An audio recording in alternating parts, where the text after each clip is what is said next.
Bismillahirrahmanirrahim. Bismillahirrahmanirrahim. Assalamualaikum warahmatullahi wabarakatuh.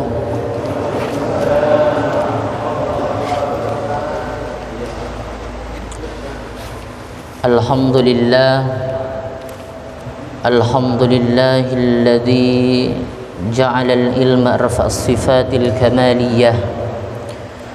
Wa ashhadu an la ilaha illallah wahdahu la syarika lah, alladzi khassa man syaa min ibadihi bil ma'athiril hukmiyah.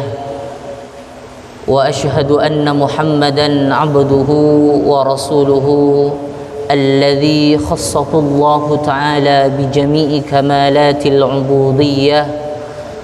Wa sallallahu ala sayyidina Muhammadin alladzi mala'a Allah ta'ala qalbahu sallallahu alaihi wasallam min jalalihil a'la jalla wa ala.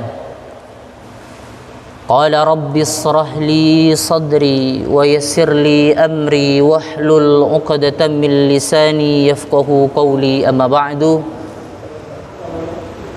Qala al-musannif rahimahullahu ta'ala wa nafa'na bi ulumihi wa amaddana bi asrarihi wa anwarihi wa bikum fid darain amin. Alhamdulillah. Pertama, mari kita ucapkan rasa syukur kita kepada Allah Subhanahu wa ta'ala. Pada malam hari ini Allah mempertemukan kita di majlis yang dimuliakan oleh Allah Subhanahu wa ta'ala, sehingga seluruh aktivitas kita pada malam hari ini, duduk kita, jalan kita, bicara kita, diam kita, semuanya insyaallah dinilai pahala di sisi Allah Subhanahu wa ta'ala. Kemudian yang kedua, tentu mari kita senantiasa bersalawat kepada Rasulullah sallallahu alaihi wasallam. Dengan sama-sama mari ucapkan Allahumma salli ala sayyidina Muhammad wa ala alihi wa sahbihi ajma'in. Mudah-mudahan kita semuanya mendapatkan syafaat dari beliau nanti di yaumil qiyamah. Amin amin ya rabbal alamin.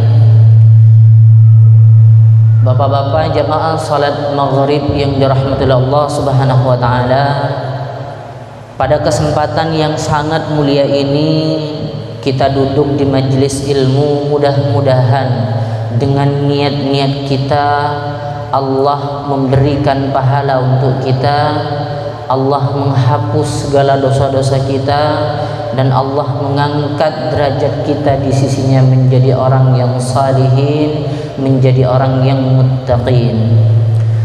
Pada kesempatan yang mulia ini saya ingin menyampaikan kitab Nasaihul Ibad yang ditulis oleh Muhammad Nawawi bin Umar Al-Jawi alal munabbihat ala isti'dadil yaumil ma'ad, yang kemudian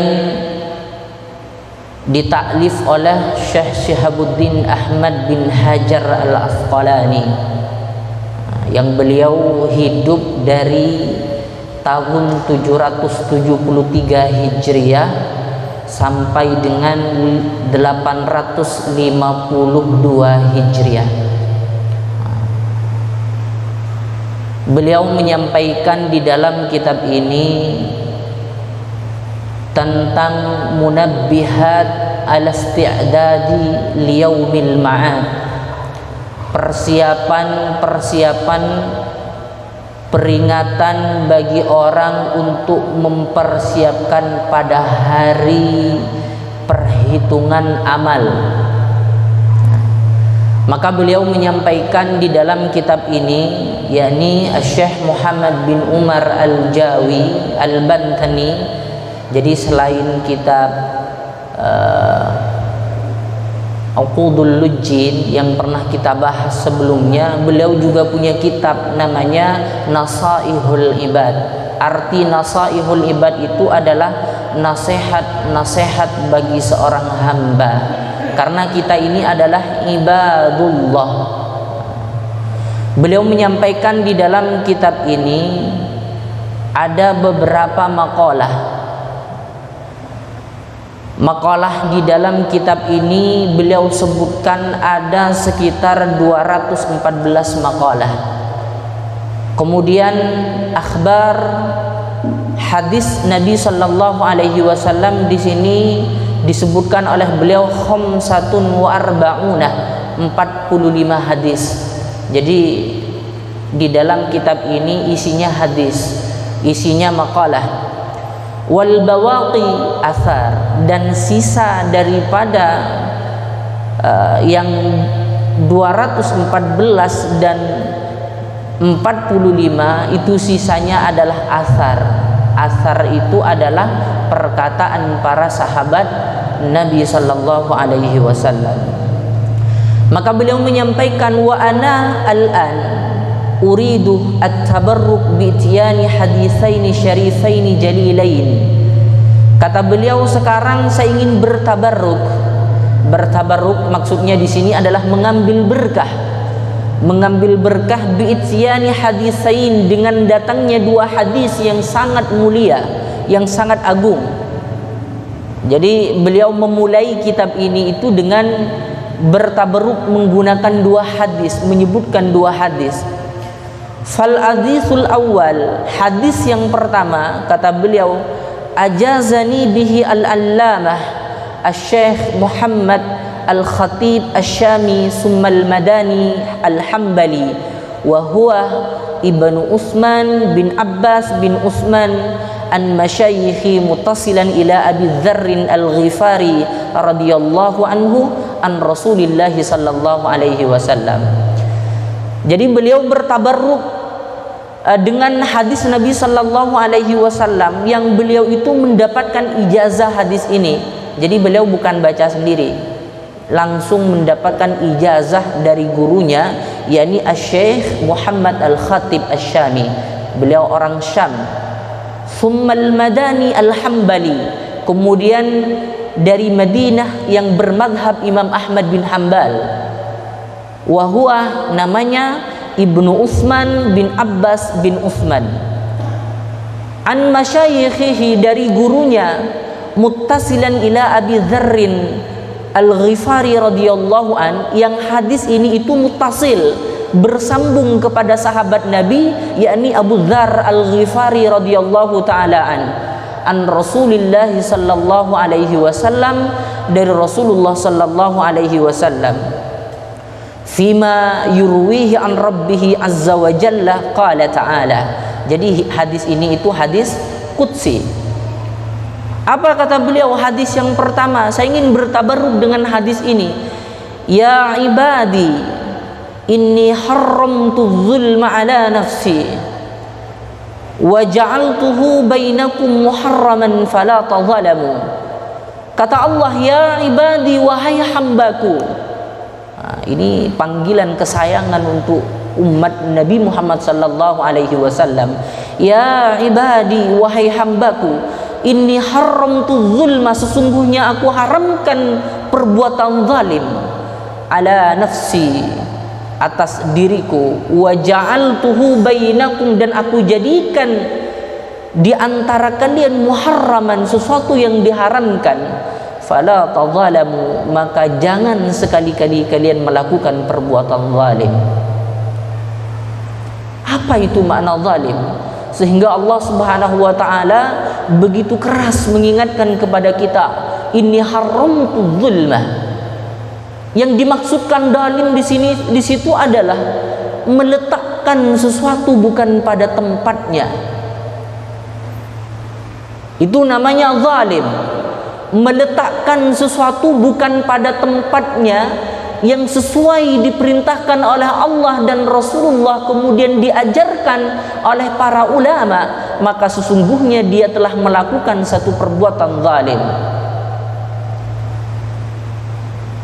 Kalau kita mengambil harta orang lain tanpa seizinnya, itu zalim.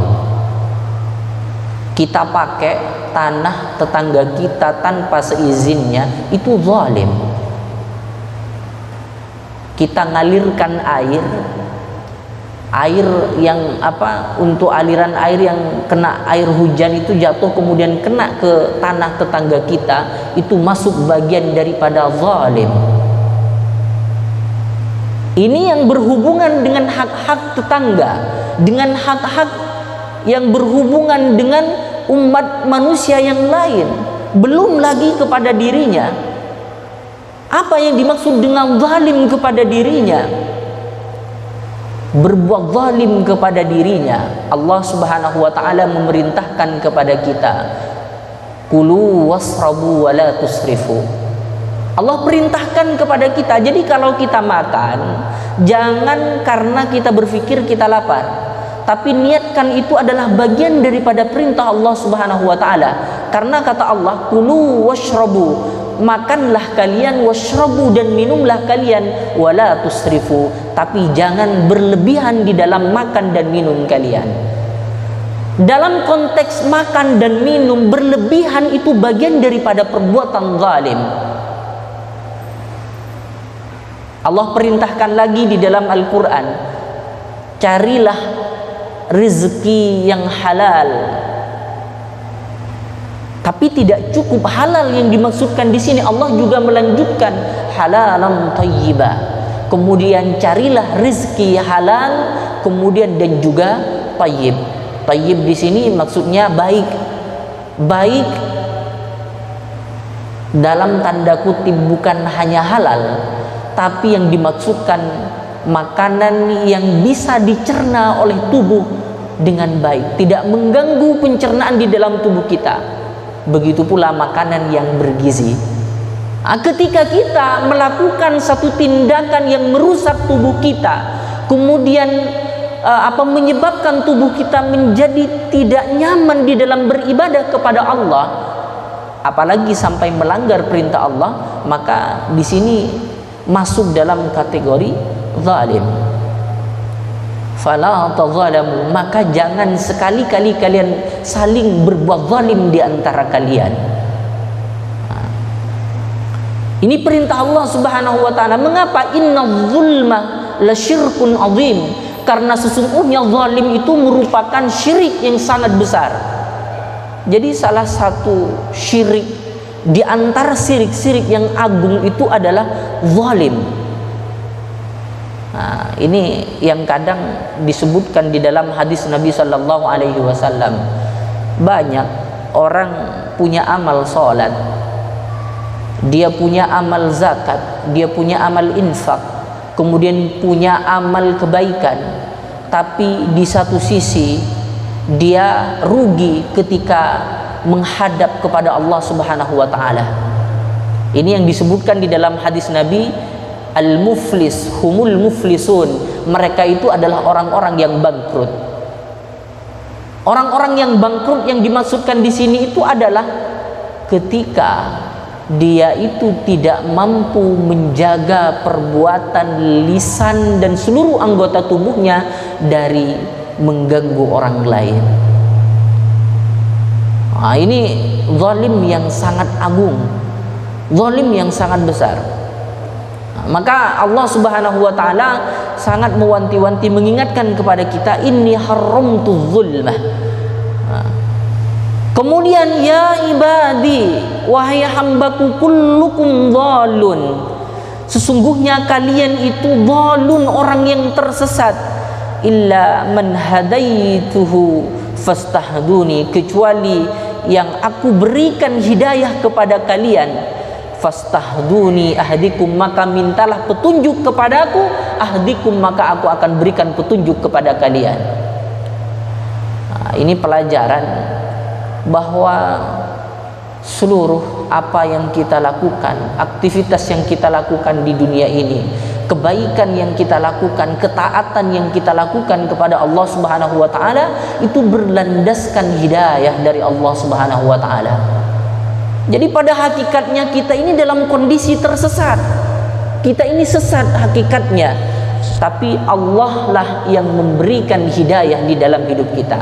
Nah, ini pelajaran akidah. Ini pelajaran akidah bagi kita, karena sering kali kita tidak sadar kepada diri kita bahwa seluruh apa yang kita lakukan, nikmat-nikmat yang kita rasakan itu semuanya berdasarkan kekuatan yang kita miliki. Padahal la haula wa la quwwata illa billahil aliyil azim. Tidak ada daya dan kekuatan untuk melakukan ketaatan dan meninggalkan maksiat kecuali dari Allah Subhanahu wa taala. Ya ibadi, wahai hambaku, kullukum jai'un, sesungguhnya kalian itu hakikatnya lapar. Illa man an'abtahu, kecuali orang yang telah aku berikan makan kepada kalian.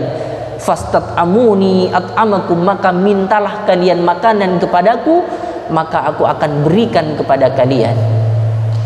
Kita ini kalau bukan dari Allah, maka sungguh kita tidak akan bisa nyaman dengan apa yang kita rasakan hari ini.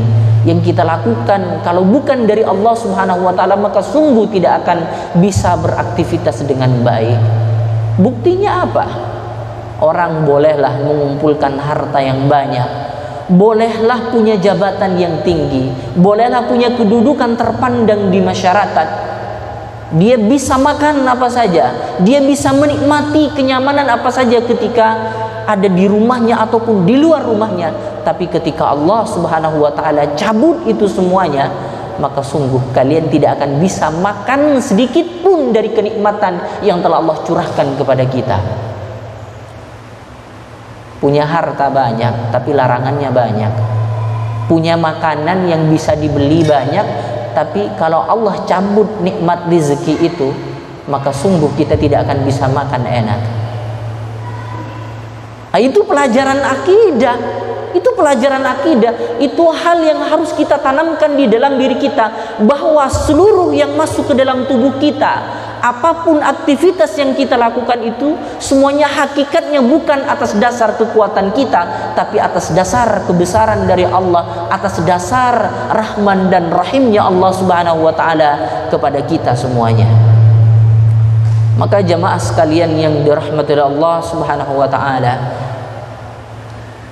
kemudian Nabi sallallahu alaihi wasallam menyampaikan lagi, ya ibadi, innakum takhta'una bil-lail wan-nahar, sesungguhnya kalian telah melakukan kesalahan di waktu malam dan di waktu siang.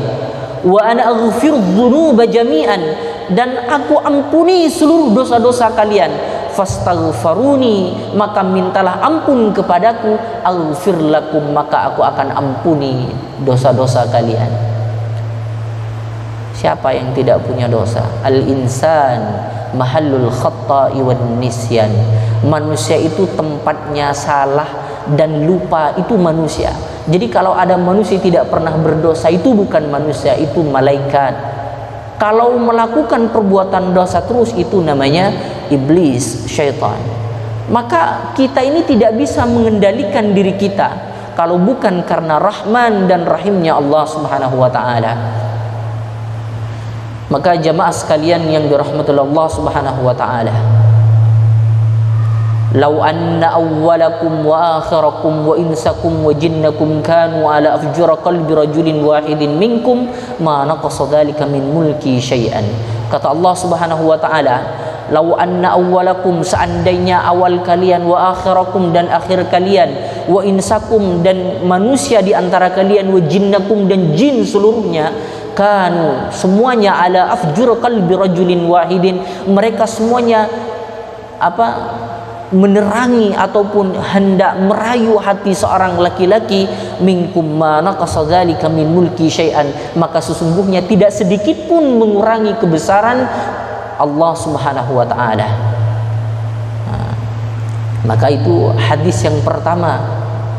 Kemudian hadis yang kedua, Syekh Muhammad bin Umar An-Nawawi Al-Jawi, beliau menyampaikan di dalam hadis yang kedua ini, ajazani bihi al-allamah as-sayyid Ahmad al-Mursafi al-Misri. Beliau di hadis yang kedua ini beliau mendapatkan ijazah lagi dari gurunya. Al-allamah, al-allamah itu kalau dalam bahasa Arab itu orang yang sangat alim, luar biasa alimnya. Jadi bukan hanya alim biasa, allamah, orang yang paling alim. As-Sayyid, Sayyid berarti keturunan Nabi sallallahu alaihi wasallam, Ahmad Al-Mursafi Al-Misri. Jadi beliau orang Mesir. Ba'da an ajazani, setelah mengijazahkan kepadaku, yakni As-Sayyid Abdul Wahhab bin Ahmad Farhat Asy-Syafi'i. Jadi beliau itu bermadhab Syafi'i. Jadi kalau hadis yang pertama dari madhab Imam Ahmad bin Hanbal, hadis yang kedua itu dari madhab Imam Syafi'i. An masyayikhihi, dari gurunya, musalsala bil awwaliyah ila Abdullah bin Umar bin As, yang hadisnya itu bersambung kepada sahabat Abdullah bin Umar bin As. Anin Nabi sallallahu alaihi wasallam, dari Nabi sallallahu alaihi wasallam, qala, beliau bersabda. Apa hadis yang kedua? Ar-rahimuna yarhamuhumur rahman tabaraka wa ta'ala, irhamu man fil ardi yarhamukum man fis sama. Ar-rahimuna, orang-orang yang berkasih sayang, yarhamuhum, yang mereka berkasih sayang kepada mereka, Ar-Rahman, yakni Allah Subhanahu wa taala, tabaraka wa taala, semoga Allah memberkahinya. Irhamu, berkasih sayanglah kalian, man, kepada siapapun, fil ardi, di bumi, yarhamukum man fis sama, maka yang di langit akan berkasih sayang kepada kalian. Wal ma'na, yang dimaksudkan di sini kata beliau, ar-rahimuna liman fil ardi min adabiyyin wa hayawanin, yakni berkasih sayanglah kalian kepada seluruh yang ada di bumi itu, min adamiyin, dari anak Adam. Jadi diperintahkan oleh Nabi sallallahu alaihi wasallam, kita ini harus memiliki salah satu sifat daripada sifat-sifat Allah, yakni Ar-Rahman. Kepada siapa, kata beliau, min adamiyin, dari anak Adam, wa hayawanin, dan haywan, lam yu'mar biqatlihi, yang kalian itu tidak diperintahkan untuk membunuhnya, bil ihsani ilaihim, kecuali dengan baik untuk membunuhnya, yuhsinur rahmanu ilaihim, maka Allah akan berkasih sayang kepada kalian. Jadi kalau ingin mendapatkan pertolongan dari Allah, ingin mendapatkan kasih sayang dari Allah, maka berkasih sayanglah di antara kita, maka berkasih sayanglah kepada makhluk-makhluk Allah Subhanahu wa taala. Pasti Rahman, kasih sayang Allah Subhanahu wa taala itu akan turun kepada kita. Irhamu man tastati'una, berkasih sayanglah kalian kepada siapapun yang kalian bisa untuk berkasih sayang, min asnafi makhlukatihi, dari macam-macam makhluknya Allah, wala ghair akilin, walaupun mereka tidak punya akal. Siapa yang tidak punya akal? Ya, tumbuh-tumbuhan.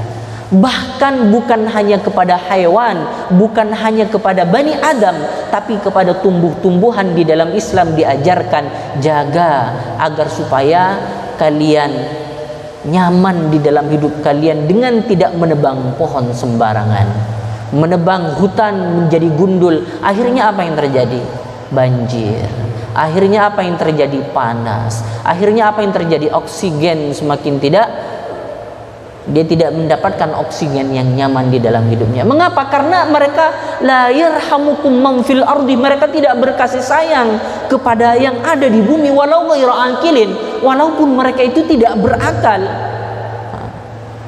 Mengapa? Ya karena seluruh makhluk-makhluk Allah Subhanahu wa taala itu senantiasa mendoakan kita. Jadi jangan dikira ayam yang berkokok setiap pagi, kemudian tumbuh-tumbuhan yang pepohonan yang berlambai kena sepoi-sepoi angin, itu semuanya bertasbih kepada Allah, memuji Allah Subhanahu wa taala dan mendoakan orang-orang yang berkasih sayang kepadanya. Jadi kalau kita ngerawat kucing, kalau kita ngerawat hewan apapun, kalau kita memperlakukan mereka sebagaimana memperlakukan diri kita sendiri, maka sungguh mereka akan senantiasa mendoakan kebaikan untuk kita. Karena itu sudah pasti. Nah, itu yang harus dilakukan bagi orang-orang yang beriman. dan mereka akan memintakan ampun kepada Allah Subhanahu wa taala. Yarhamukumul malaika, dan malaikat pun akan berkasih sayang kepada kalian. Wa min rahmatihi ammatun li ahli sama alladzina hum aktsaru min ahlil ard. Jadi rahmat umum dari penduduk langit itu kebanyakan diberikan kepada penduduk bumi, kepada penduduk bumi yang mereka senantiasa berkasih sayang kepada makhluk-makhluk Allah Subhanahu wa taala. Maka salah satu di antara doa yang diajarkan, kata beliau, kalau kita ingin mati dalam keadaan husnul khatimah, wa min asbabi husnul khatimah al-mughadabatu ala hadhihi du'a. Jadi kalau kita ingin mati dalam keadaan husnul khatimah, maka kita dianjurkan untuk mengistiqomahkan doa ini. Apa doanya? Allahumma akrim hadhil ummatil muhammadiyah bijamili awaidika fid darain ikraman liman ja'altahu min ummatihi sallallahu alaihi wasallam. Itu doanya. Kemudian ada lagi doa yang diajarkan oleh beliau. Ini dimulazamahkan juga. Ini dibaca baina sunnati subhi wa fardhihi, di antara salat sunnah subuh dan salat subuhnya. Apa doanya? Allahumma ghfir li ummati sayyidina Muhammad, Allahumma arham ummata sayyidina Muhammad, Allahumma astur ummata sayyidina Muhammad, Allahumma jbur ummata sayyidina Muhammad, Allahumma aslih ummata sayyidina Muhammad, Allahumma afi ummata sayyidina Muhammad, Allahumma hfadh ummata sayyidina Muhammad, Allahumma arham ummat sayyidina Muhammad rahmatan ammatan ya rabbal alamin. Itu doanya. Apa artinya? Allahumma arham ummat sayyidina Muhammad, ya Allah berikan rahmat, kasihanilah umat Nabi Muhammad sallallahu alaihi wasallam. Jadi kita doa bukan hanya untuk kita, tapi berdoa untuk umat Nabi Muhammad sallallahu alaihi wasallam secara keseluruhan. Maka kita berdoa itu jangan hanya Allahumma ghfirli wa li walidayya, tapi Allahumma ghfir wa li jami'il muslimina wal muslimat wa li ummati sayyidina Muhammad. Itu doanya. Pelit kita kalau kita hanya berdoa untuk diri kita, kita doakan juga umat Nabi Muhammad sallallahu alaihi wasallam. Ini salah satu diajarkan oleh para ulama kita untuk memulazamahkan doa ini. Allahumma ghfir li ummati sayyidina Muhammad. Itu panjang banget doanya. Ya, kalau mau dibaca nggak apa-apa. Ya kan lumayan jeda antara subuh dengan salat sunnah dengan salat subuh itu masih panjang. Setelah salat sunnah 2 rakaat masih kita punya kesempatan. Dan salah satu waktu yang mustajab selain duduknya antara khatib di antara 2 khutbah ataupun di sepertiga malam, itu doa yang mustajab, doa disampaikan ketika antara salat sunnah dan salat fardu, terkhusus di waktu subuh. Ini waktu-waktu yang sangat mustajabah. Mengapa itu jadi waktu yang mustajabah di antara salat sunnah subuh dengan salat subuhnya? Ya karena orang yang berdoa pada waktu itu, orang ngantuk nggak? Ngantuk bangun tidur. Orang kebanyakan tidur atau sholat subuh. Kalau di sini insya Allah semuanya sholat subuh ya. Itu waktu yang sangat baik untuk kita bermunajat kepada Allah Subhanahu wa taala, karena waktu hening itu merupakan waktu yang sangat baik untuk kita berdoa, khususnya di sepertiga malam. Selain juga ketika kita di sujud terakhir. Jadi kalau kita di sujud terakhir, diusahakan memperbanyak permohonan-permohonan kita kepada Allah Subhanahu wa taala. Minta kepada Allah di sujud terakhir kita. Ya kalau sholat sendirian. Kalau jadi imam jangan kepanjangan, kasihan makmumnya. Kalau makmumnya udah sepuh, ini kan jadi masalah. Bangun dari sujud bukan malah nyaman, tapi jadi pusing. Ini kan jadi masalah. Maka harus disesuaikan. Cukup ketika dia dalam kondisi sendirian. Justru kalau kita sholat berjamaah, itu dianjurkan lihat ke belakang, lihat makmumnya seperti apa. Kalau makmumnya masih muda-muda, nggak masalah. justru dianjurkan untuk memperpanjang bacaan. Tapi kalau makmumnya sudah sepuh, usahakan jangan panjang-panjang. Ataupun di subuh hari, orang kan buru-buru untuk berangkat kerja, untuk mencari nafkah. Nafkah itu juga ibadah. Maka orang berangkat kemudian dia menyempatkan dirinya untuk sholat subuh berjamaah, maka usahakan jangan terlalu lama. Maka jamaah salat maghrib yang dirahmati Allah Subhanahu wa taala, ada banyak pelajaran akidah yang harus kita tanamkan untuk kita, untuk anak-anak kita. Bagian daripada yang diajarkan di dalam akidah Ahlus Sunnah wal Jamaah itu adalah akidahnya Abu Hasan Al-As'ari, Abu Mansur Al-Maturidi. Ini harus kita tanamkan untuk anak-anak kita. Mengapa? Karena mencontoh Nabi Sallallahu Alaihi Wasallam. Pelajaran pertama yang diajarkan untuk generasi-generasi as-sabiqun al-awwalun, yakni orang-orang yang hidup berjuang bersama Nabi Sallallahu Alaihi Wasallam, pelajaran pertama itu bukan tentang ilmu yang banyak, tapi akidah yang kuat sehingga tertanam di dalam hati mereka, sehingga apapun cobaan, apapun rintangan yang mereka hadapi, sedikit pun tidak menggoyahkan keimanan mereka untuk senantiasa taat dan memperjuangkan agama Allah Subhanahu wa taala. Maka jamaah salat maghrib yang dirahmati Allah Subhanahu wa taala, saya ingin menyebutkan salah satu makalah yang diriwayatkan dari Nabi sallallahu alaihi wasallam, annahu qala khaslatani la syai'un afdalu minhuma al-imanu billah wan naf'u lil muslimin. Khaslatani, ada dua hal, la syai'un, yang tidak ada sesuatu pun, afdalu, lebih utama, minhuma, dari keduanya, al-imanu billah, beriman kepada Allah, wan naf'u lil muslimin, dan bermanfaat kepada kaum muslimin.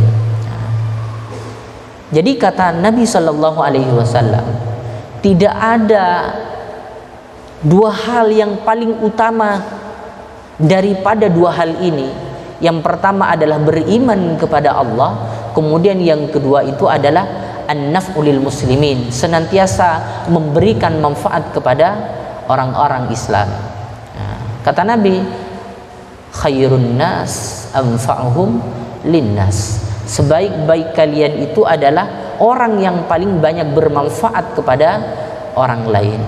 Dengan cara apa kita memberikan manfaat kepada orang lain? Bil maqal, dengan ucapan. Orang itu bisa bermanfaat dengan ucapan, dengan maqal, au bil jahi, ataupun dengan jah, dengan wajah kita, au bil mal, atau dengan harta kita, au bil badani, ataupun dengan badan kita. Maka prinsip yang harus kita pegang di dalam hidup kita sebagai seorang mukmin, sebagai seorang muslim, bahwa orientasi di dalam kita melakukan perintah-perintah Allah Subhanahu wa taala itu, usahakan senantiasa an-naf'u lil muslimin, memberikan manfaat kepada orang-orang muslim. Kata Sayyidina Abu Bakar As-Siddiq radhiyallahu taala an, apa kata beliau? Izzud dunya bil mal wa izzul akhirati bi salihil a'mal. Izzud dunya, kemuliaan dunia, bil mal, itu hanya bisa diraih dengan harta. Wa izzul akhirati, dan kemuliaan akhirat itu bisalihil a'mal, hanya bisa diraih dengan amal-amal saleh.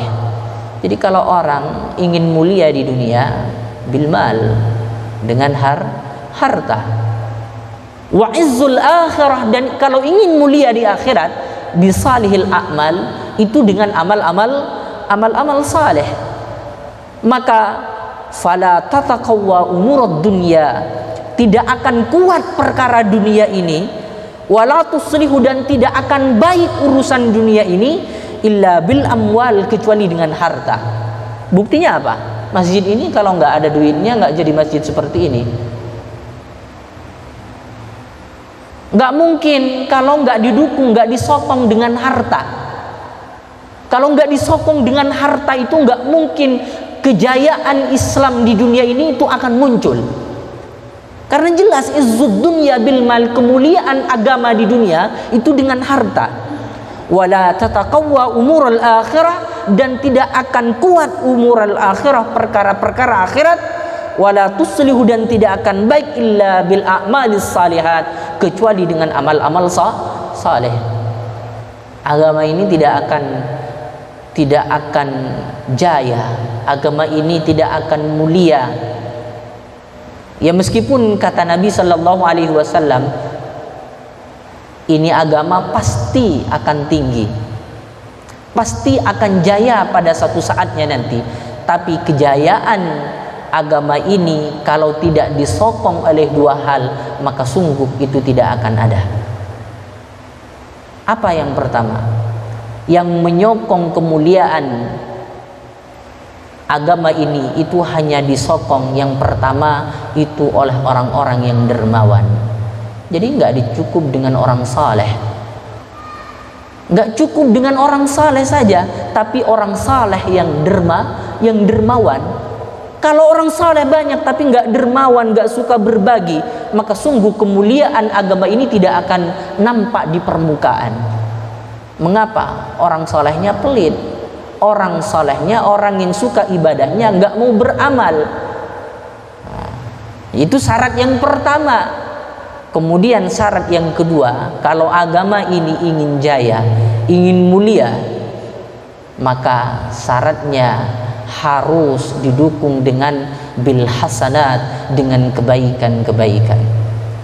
Nah, maka bapak-bapak jamaah salat maghrib yang dirahmati Allah Subhanahu wa taala, ini menjadi hal yang sangat penting untuk kita perhatikan bersama, bahwa persoalan akidah itu akhir-akhir ini itu bukan hanya muncul di permukaan sehingga merongrong membelokkan pemahaman-pemahaman kaum muslimin, tapi itu akan sangat bergantung sekali bagaimana nanti kedepannya generasi-generasi kaum muslimin kalau kita tidak jaga dengan baik-baik, kita ajarkan mereka tentang akidah-akidah yang lurus, yakni akidah ahlus sunnah wal jamaah. Maka inilah tugas dan peran orang tua.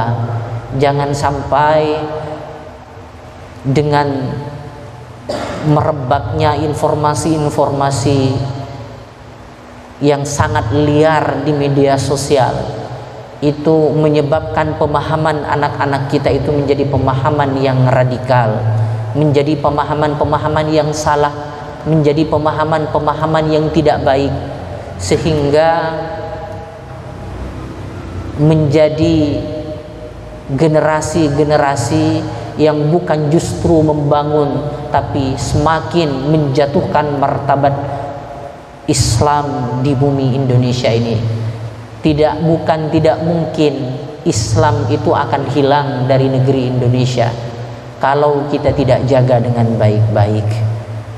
Mudah-mudahan kita semuanya yang niat ikhlas karena Allah Subhanahu wa taala pada malam hari ini, duduknya kita bukan hanya ingin mendapatkan ilmu pengetahuan, tapi keberkahan di dalam majelis ini.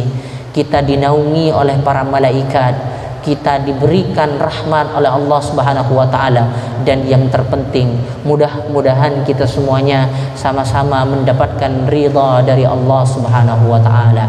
Amin amin ya rabbal alamin.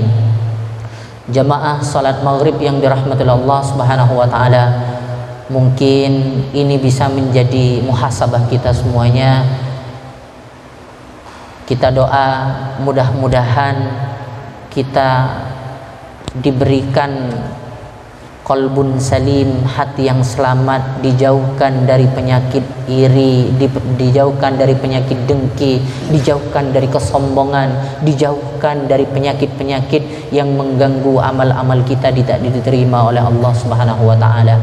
Mudah-mudahan kita, keturunan kita, anak-anak kita muqimas shalah, mereka senantiasa menegakkan salat. Amin amin ya rabbal alamin. Al-haqqu min rabbik fala takunanna minal mumtarin. Yang benar dari Allah, yang salah dari saya pribadi. Mohon maaf apabila ada kata-kata yang kurang berkenan. Hadanallahu wa iyyakum ihdinas siratal mustaqim. Assalamualaikum warahmatullahi wabarakatuh.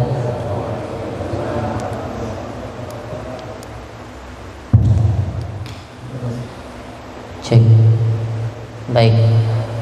Masalah tabarruk, dulu pernah Imam Ahmad bin Hanbal ketika beliau sampai di Mekah Al-Mukarramah, beliau berdiri di samping mimbar dulu ketika Nabi SAW khutbah di hadapan para sahabat. Yang dilakukan oleh Imam Ahmad bin Hanbal, beliau itu mencium seluruh yang ada di mimbar itu, bahkan dari mimbar dari paling atas sampai ke paling bawah semuanya dicium. Kemudian apa beliau katakan? Beliau katakan, saya ingin mengambil berkah, saya ingin bertabarruk bahwa ini mimbar dulu pernah dipakai oleh Nabi Sallallahu Alaihi Wasallam. Nabi pernah berdiri di sini dulu, Nabi pernah menyampaikan ini. Kemudian mimbar itu bukan hanya dipakai oleh Nabi, dipakai oleh generasi sahabat, dipakai oleh sahabat Abu Bakar As-Siddiq, dipakai oleh Umar bin Khattab radhiyallahu an, dipakai oleh sahabat Utsman bin Affan, dipakai oleh sahabat Ali bin Abi Thalib radhiyallahu taala an. Bahkan dulu bukan hanya itu, keringat Nabi Sallallahu Alaihi Wasallam itu oleh sahabat-sahabatnya itu jadi rebutan, karena keringat Nabi itu harum seperti bau minyak misik, beda dengan keringat kita. Itu jadi rebutan para sahabat-sahabat Nabi Sallallahu Alaihi Wasallam. Kalau kita berpikir ngapain, mau diapain, mau digimanakan itu keringat Nabi Sallallahu Alaihi Wasallam? Apa mau jadi pajangan atau jadi parfum? Karena mereka ingin mengambil berkah agar supaya keberkahan yang didapatkan oleh Nabi Sallallahu Alaihi Wasallam itu pun juga ngalir kepada dirinya. Kemudian bagaimana batasan orang bertabarruk itu, batasan-batasan yang sehingga itu tidak jatuh pada kesyirikan, menganggap atau mengkultuskan orang yang diambil berkahnya itu jangan sampai menjatuhkan ataupun mensalah niatkan di dalam hati kita bahwa kita mengambil berkah atas kebesaran dia, atas kemuliaan dia, tapi dia ingin mengambil keberkahan itu, ingin bertawassul kepada Allah Subhanahu wa taala melalui orang-orang saleh itu. Jadi batasannya di mana? Ya batasannya jangan sampai menganggap bahwa apa yang kita lakukan itu kita mengkultuskan dia, menganggap dia itu satu-satunya jalan untuk menuju kepada Allah Subhanahu wa taala. Kita menganggap, kita sering kan biasanya kalau di daerah saya itu di Madura biasa cium tangan, kalau di sini mungkin di daerah Jakarta cium tangan bolak-balik atas bawah itu biasa. Bahkan bukan hanya itu alasannya mengapa. Kalau saya dulu diajarkan itu ketika kiai duduk di di kursi itu jauh sekali, sekitar 100 meter mungkin lebih, tapi terlihat oleh kita nggak berani untuk jalan berlari. Mengapa alasannya? Bahkan anak-anak keturunan orang-orang saleh sekalipun, meskipun kita nggak pernah berguru kepadanya, kita tetap menghormati dirinya. Mengapa alasannya? Karena beliau adalah orang yang berilmu, beliau adalah orang saleh. Kita menghormati karena ilmunya, kita menghormati karena kesalehannya. Jadi bukan karena kita mengkultuskan dirinya atau menganggap dia itu orang yang keramat ataupun sesuatu yang dimuliakan sehingga menjatuhkan mensalahkan niat di dalam hatinya. Nah, begitu. Jadi yang harus kita jaga itu niat. nggak masalah, mau cium tangan, mau seperti apapun, asalkan jangan sampai menjatuhkan salah niat di dalam hati kita. Mudah-mudahan Allah Subhanahu wa taala menjadikan kita semuanya menjadi orang-orang yang saleh, ikut dengan para ulama, dengan orang-orang saleh semuanya. Amin amin ya rabbal alamin. Wallahu a'lam bishawab. Innallaha wa malaikatahu yusholluna